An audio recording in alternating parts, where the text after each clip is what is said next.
Hello internet, how are you guys? And welcome to the first ride of 2025. Also disappointed, I did a video on the last ride of 2024 only to find that when I left I was in a hurry. So no, actually the GoPro, I don't have I couldn't find my other memory card for the one that I use on it. So I only had the 360 mounted on that time, only to find that I left my place, went to a shopping center, then that's when I went to meet up with some friends.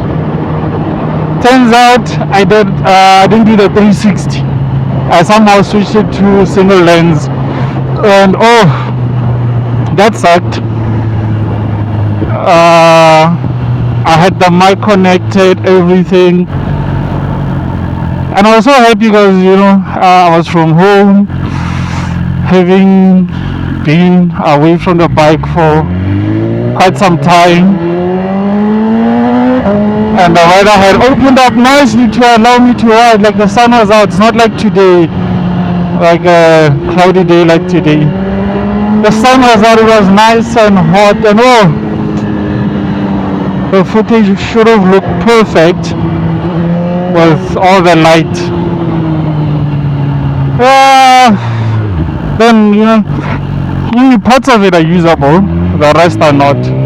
So I've tried to do shorts and some social media, but the excitement I had, I mean, you cannot duplicate that excitement after you've been a while not riding your bike, and it's been sitting in your garage while you were traveling, and you come back and you go on the highway. Oh yeah, but anyway, it is what it is, and we shall make the most. I am still on holiday,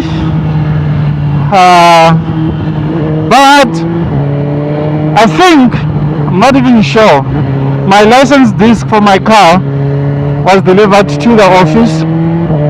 I think it's there, so I hope there are people at the office. The building should be open so that I can at least go in, take the disc, and then take the car and drive, because hey, I need the car to be able to go up and down, and I don't want to get a fine because the disc I have on has expired. Well, I knew that, like I know that I have renewed the disc and just sitting in the office. That would suck, because I mean the fine is what, $500, so I rather go to the office, collect it, come back, put it on the car, then I can run my errands with it. And I want to do my errands today, latest tomorrow, so that before everyone comes back for the holidays, because even those who maybe have gone back to work today, they should at least be town and all these places should be relatively empty. So it's a good time to get all my errands in order, get my hair cut. That is one of the things I need to do. So I know the barber shop will not be that full.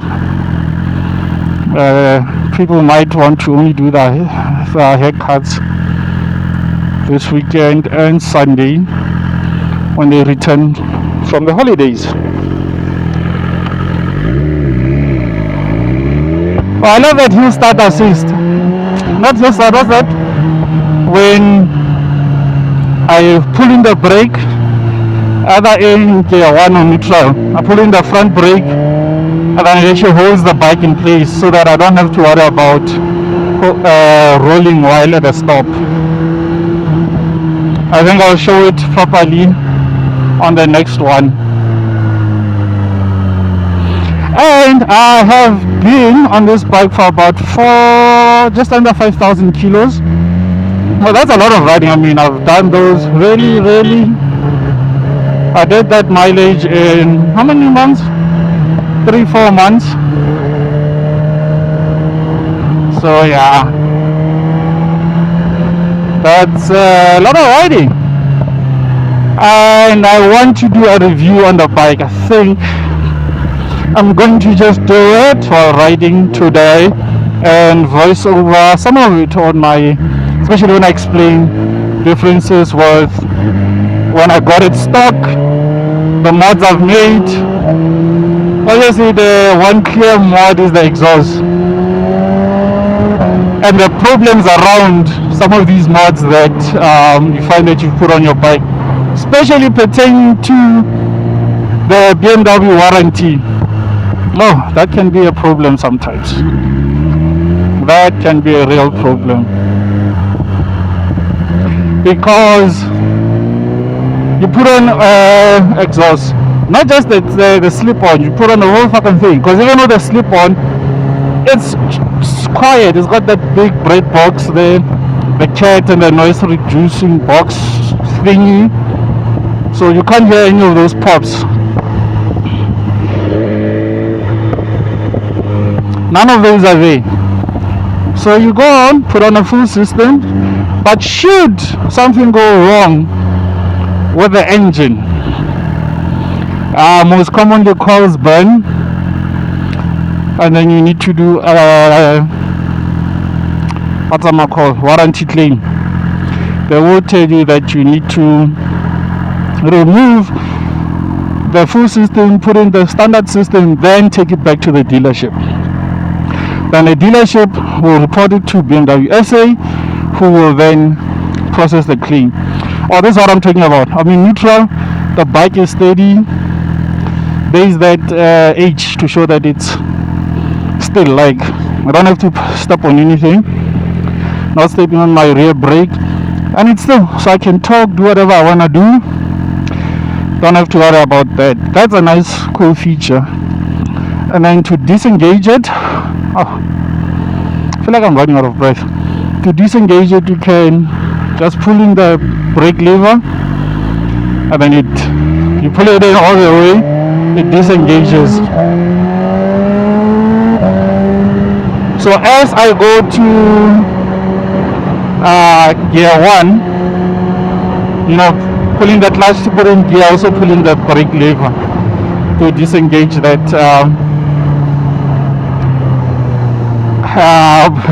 It's like a handbrake of sorts. Yeah, that's a cool feature. And the self-cancelling turn signals, that's also cool. Yeah, front brake pull, the H is there, and then it's going to be steady. Yeah, so that's the thing with the warranty. Then other mods I've done is like these lever guards. Those cause are just cosmetic, they're disengaged. Because they are cosmetic, they don't interfere with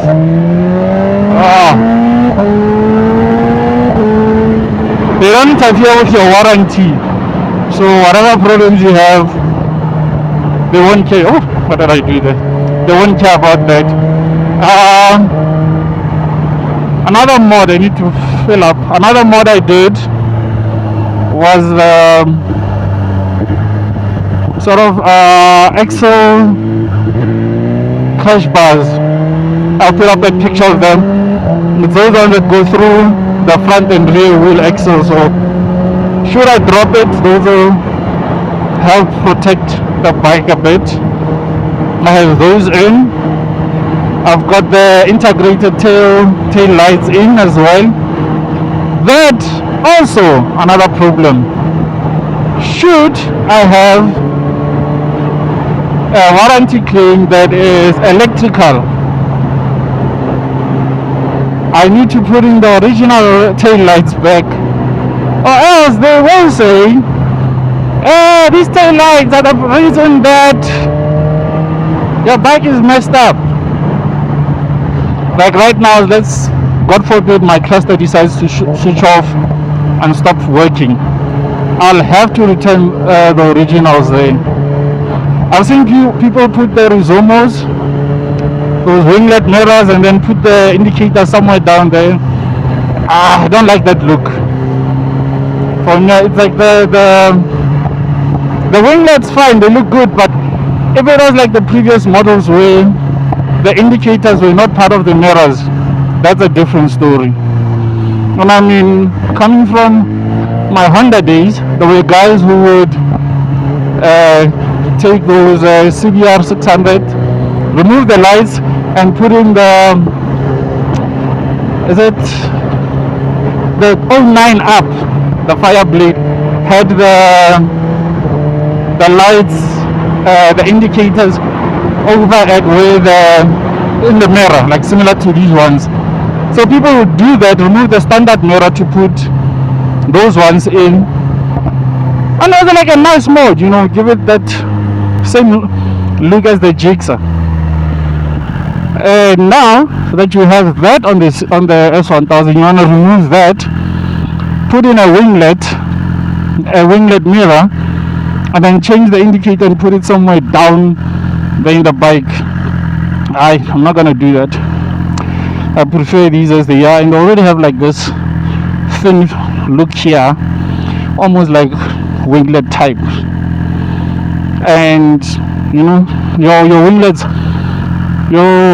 mirrors, I can't say Rizomos because you got these Chinese universal ones that some people put on. I mean, those don't do anything. They're not going to provide any downforce, especially on the road.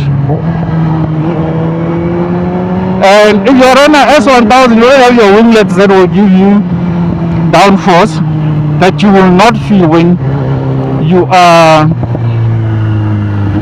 on the road. They say they make the most difference on track. So you're gonna put those in for looks. I prefer having my mirrors.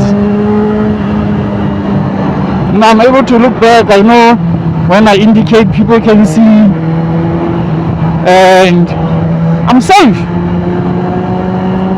Why would I reduce? You know, it's one of those things that we say bikes are already inherently dangerous as they are. So if you go ahead and do stuff and mods that make it more dangerous, that's stupid. Like even with the riding that is more dangerous, you see, like I'm doing 80, I'm not gonna go through here doing 200 like I'm on a racetrack. No. You know, I am above the speed limit, but that's because that's a normal thing for bikes. Like I'm not gonna be doing 60. Let's see what 60 feels like. I'm not gonna be riding like this. No, that will cause my bike to overheat.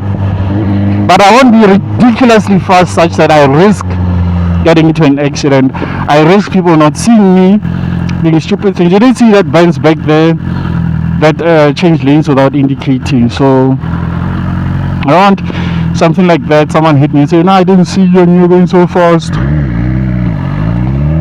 So I won't do any mods that will reduce whatever safety that's there. It's the same thing as this thing that people want to ride and they switch off all these rider aids. You switch off your ABS and all of that and you're riding on the road. Like, how stupid is that? Go get an 07 Fireblade that has nothing, no ABS, no traction control, no wheelie control, nothing. Then go ride that if you want to have a bike that doesn't have any of these safety features. We pay a lot of money for this. Yeah, let me review.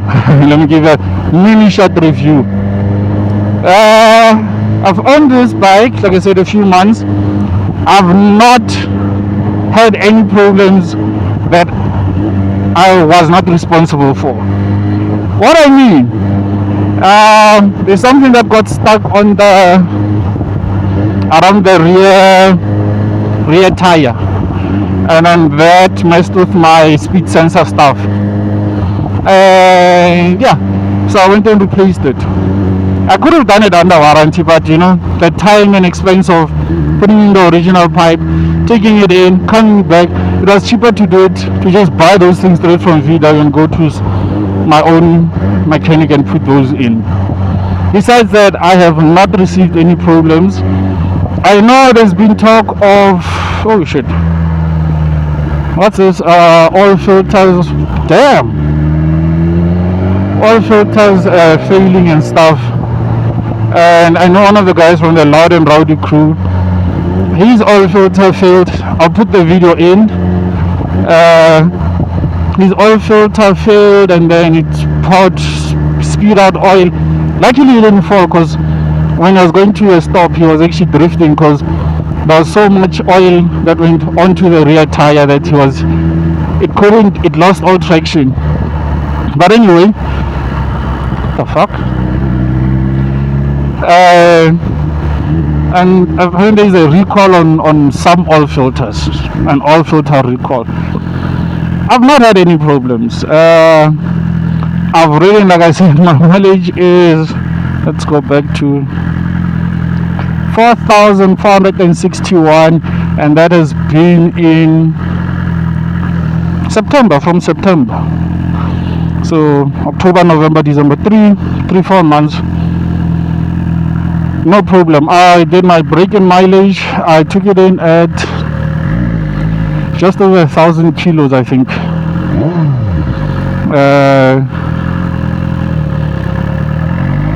For the break-in service, never had a problem. I checked with the dealership, like, hey guys, please check this. They said, nope, you don't have that oil filled, so I'm good, I'm covered. There was some few things I had to sort of work around. Like, if I short shift this bike, especially in like race mode, like I'm riding now, it makes this funny, like it jerks almost, so it doesn't like that. It wants you to open it up. And I saw that when I was on the highway, I was changing it like consistently 8,000 RPM, and it was perfect. But it's not a problem, just, one of those things, especially if you consider that I was on a 600 for almost 4 years, and besides that I was on another 600, and I had a Fireblade 07, but I didn't ride that one that much. We're on sunny side, going to cut my hair, so I didn't ride that one. I was mainly on 600, so without quick shifter, so you can understand, coming from there, you have to break some of those tendencies on the S1000.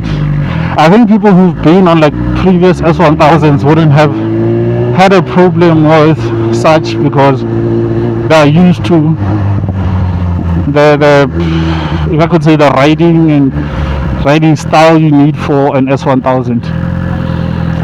It is, let's see, I've gone to Rustenburg once with it. Rustenburg is about 140 kilos. Been to Bella Bella, also another 140, 160, and Polokwane for Sapayoba.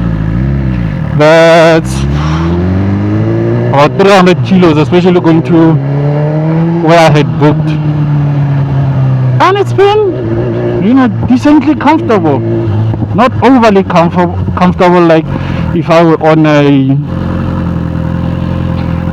GS or something like that, or naked, but I didn't have like your back cramps. I'll see when I take it for like a 600 like 600k trip. Got the 600 reps, so nice. Yeah, so it's been quite comfortable.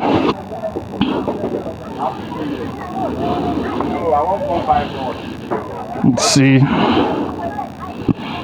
fully recorded everything, don't get full. This is what I was talking about, those protectors. I do want engine covers for it, and maybe PPF the front end, so that it's been good. Even the handlebars for long distance, the vibration was not that bad, except on the N1 there's a section that's very bumpy, That's how you do feel it, but don't have any cramps or anything I can really complain about. I shall be back after doing my hair. Cheers.